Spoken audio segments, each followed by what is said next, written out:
Hi guys, for today's video, so ito naman yung update ko sa inyo about sa, syempre, nandito tayo ngayon sa Pioneer General Hospital, Siniloan, Laguna. So, which is ito yung, dito sa part dito sa amin is ito yung pricey talaga na hospital din. So, hindi naman natin yun ikakaila at ipagsisinungaling, 'di ba?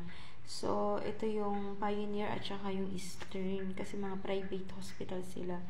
And then nung unang araw namin, 'di ba, na-admit kami is nung 18, it's already 10:59 AM. Yan, na-admit kami. And then ang running bill namin nun kinabukasan is pumalo ka agad siya ng 13,836. So, ayan, pakita ko sa inyo.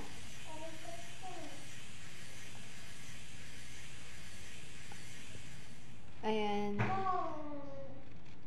Ayan na, 13,836.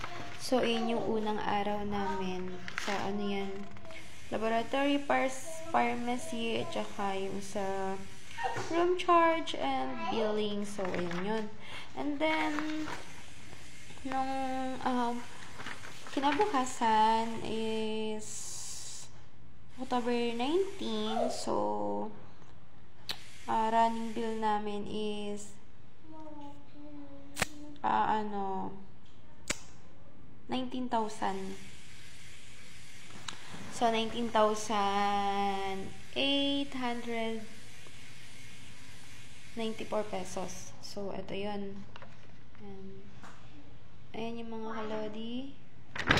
19,000. And then, diba, Lunes, kahapon, is,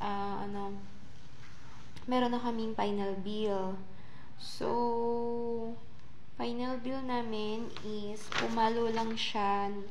Ang final bill namin talaga is, ito, 36,199. So, ayun yung actual na charges sa 3 days. Kasi nga, 3 days lang naman kami, diba?